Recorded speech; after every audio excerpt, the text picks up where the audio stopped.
کیونکہ آپ بہکانے میں بھی آ گئے، آپ کو اس وقت بڑی لذت آئی اس سارے کام میں، اور آپ بعد میں آ کے کہہ رہے ہیں کہ شیطان نے مجھے بہکا دیا۔ تو آپ یہ بات یاد رکھیے کہ قیامت کے دن یہ عذر کوئی کام نہیں آئے گا۔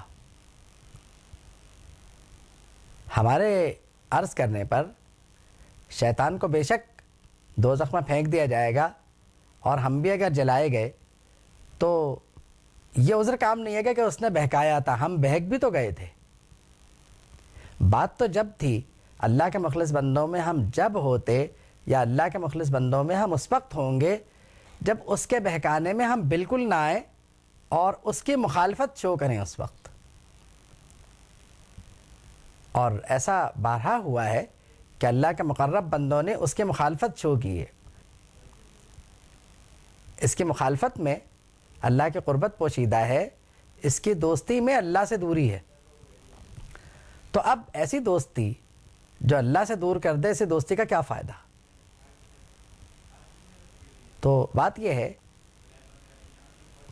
ہم اپنی نفسانی خواہشات کی تکمیل کا جو الزام ہے وہ شیطان کے بہکانے پر لگانے کی بجائے اس پر غور کریں کہ ہم کیا کر رہے ہیں، کیونکہ بہکنے میں ہم بھی تو آ رہے ہیں۔ یہ بہکنا ہی اصل میں جرم ہے، کیونکہ جب کوئی شخص قتل کرتا ہے کسی کو تو یہ نہیں پوچھا جاتا کہ تم نے کس کے کہنے پہ کیا تھا، بلکہ دونوں ہی برابر کے مجرم ہوتے ہیں۔ جس نے بہکایا وہ بھی، اور جس نے جرم کیا وہ تو ہے ہی ہے، کیونکہ اس کا جرم سامنے ہے۔ اب نماز نہ پڑھنا یہ منافق کا شیوا ہے، نماز میں سستی دکھانا یہ منافق کا شیوا ہے۔ اللہ فرماتا ہے ان المنافقین یخادعون اللہ وهو خادعهم، بے شک منافقین بذوق خود یہ سمجھتے ہیں، اپنے گمان میں یہ سمجھتے ہیں کہ وہ اللہ کو دھوکہ دے رہے ہیں، ایسا نہیں ہے۔ وهو خادعهم، یہ دھوکہ اپنے آپ کو دے رہے ہیں۔ وَإِذَا قَامُوا إِلَى الصَّلَاةِ قَامُوا كُسَالَىٰ، جب یہ نماز کے لیے کھڑے ہوتے ہیں تو بڑی سستی سے کھڑے ہوتے ہیں۔ یہ یعنی مومن کی علامت یہ ہے کہ وہ نماز کے لیے خشوع و خضوع کے ساتھ کھڑا ہوگا، سستی کے ساتھ نہیں۔ قرآن مجید کی رائے میں یہ بھی منافق کی علامت ہے کہ وہ نماز کے لیے سستی سے کھڑا ہو۔ تو اللہ رب العالمین ہمیں اور آپ کو شیطان کے شر سے محفوظ رکھے، اور ہماری نفسانی خواہشات کا جال جو ہمارے گرد و پیش میں بنا جا رہا ہے اور بنا گیا ہے، اللہ رب العالمین اس جال میں ہمیں قید ہونے سے بچائے، کیونکہ شیطان کی دوستی سوائے جال بننے کے اور کچھ نہیں کرتی۔ اور اللہ رب العالمین کے انتقام سے، اس کے عذاب سے ہمیں اور آپ کو محفوظ رکھے۔ فرمایا هل ينظرون الا ان ياتيهم الله في ظلل من الغمام والملائكة وقضي الامر، یہ کاہے کے انتظار میں ہے؟ مگر اس بات کے انتظار میں ہے کہ سمجھتے ہیں کہ اللہ کا عذاب آئے، وہ بھی بادلوں کے سائبان میں، کیونکہ اللہ کا آنا تو ظاہر ہے کہ ایک مسئلہ ہے، وہ کیسے آئے؟ وہ کیونکہ وہ جسم سے مبرہ ہے۔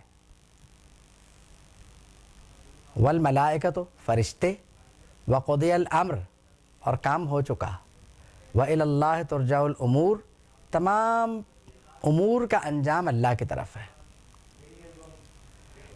اس کے بعد اگلی آیات شروع ہوتی ہیں، اور اگلی آیات کا ان سے ربط یہ ہے کہ ان آیات کریمہ کا جو ان آیات کریمہ کی جو ابتدا ہے وہ سوال سے ہوتی ہے، اور مسلمانوں کو دعوت دی جا رہی ہے کہ تم پوچھو، تم حضرت یعقوب کی اولاد سے پوچھو کہ ہم نے انہیں کتنی نعمتیں دی تھیں، اور وہ نعمتیں کیا ہیں؟ انبیاء کرام ان میں کثرت سے تشریف لائے، دنیا جہان کی حکومتیں ان کو ملی، ان میں بہت سارے بادشاہ بنے، تو تم ان سے پوچھو۔ اب اس سوال کا مطلب یہ ہرگز نہیں ہے کہ پوچھنے والا لا علم ہے، علم کے باوجود بھی پوچھ لیا جاتا ہے، اور یہ پوچھنے میں کوئی حرج نہیں ہے، یاد دہانی کے لیے اگر کوئی بات کر دی جائے تو اس میں کوئی مذائقہ نہیں ہے۔ اور پھر من بعد ما جاءتهم البینات، روشن نشانیوں کا آنا، یہ بھی ایک نعمت ہے اللہ کی۔ تو ایسے اقوام کی نشاندہی کرنا جن کے پاس بکثرت نعمتیں موجود ہوں، اور یہ فرمانا کہ ان سے پوچھو، اب یہ نہیں ہے کہ آپ کو تاریخ نہیں معلوم۔ حضرت عبداللہ ابن سلام رضی اللہ تعالیٰ عنہ وہیں سے آئے تھے، اور بھی کچھ لوگ ایسے تھے، تو اگر ان سے بھی پوچھ لیا جاتا تو بات بن جاتی۔ حضرت یعقوب کی اولاد کا بطور خاص نام لیا گیا کہ ان سے پوچھو۔ اب فرمایا وَمَن يُبَدِّلْ نِعْمَةَ اللَّهِ، نعمتیں آ جانے کے بعد، ان نعمتوں کے مل جانے کے بعد جو ان نعمتوں کو تبدیل کرے گا، فَإِنَّ اللَّهَ شَدِيدُ الْعِقَابِ، تو اللہ کا عذاب سخت ہے۔ اب تبدیلی کیا ہے اللہ کے نعمت میں؟ ناشکری بھی تبدیلی ہے۔ نبی کریم صلی اللہ تعالی وسلم کا تشریف لانا ایک نعمت، حضور کی بات نہ ماننا یہ بھی نعمت میں تبدیلی ہے، اور حضور کے حکم کے نافرمانی کرنا یہ بھی نعمت کی ناشکری ہے، یہ بھی تبدیلی سمجھیں آپ اس کو۔ تو فرمایا کہ فَإِنَّ اللَّهَ شَدِيدُ الْعِقَابِ، تو اللہ کا عقاب، اللہ کا عذاب بڑا شدید ہے، اس کی گرفت بڑی سخت ہے۔ اگر آپ غور کریں تو دو مقامات یہاں پر ایسے ہیں، ایک جگہ فرمایا کہ فَاعْلَمُوا أَنَّ اللَّهَ عَزِيزٌ حَكِيمٌ، اور یہاں فرمایا فَإِنَّ اللَّهَ شَدِيدُ الْعِقَابِ، یعنی نعمتیں ملنے کے بعد اس میں تبدیلی مت کرنا تم۔ اب تبدیلی جو ہوتی ہے یہ شعوری بنیاد پہ ہوتی ہے۔ آج کل بھی ہمارے یہاں یہ رجحان چل پڑا ہے کہ نعمتوں کی تبدیلی جو ہے ہم اقرار تو نہیں کرتے مگر ہم کر رہے ہیں۔ شریعت محمدی علیہ صاحب صلاۃ و تسلیم، اس میں ایک طرح سے ہم تبدیلی کا شکار ہیں۔ کیوں؟ کہ اپنے لیے آسان راہیں ڈھونڈنے کے چکر میں جو کچھ ہم سے بن پڑ رہا ہے وہ ہم کر رہے ہیں۔ اب کہیں ایسا نہ ہو کہ کوئی نص صریح یا کوئی صریح حکم جو ہے وہ قرآن و حدیث میں موجود ہو اور ہم اجتہاد کر بیٹھیں۔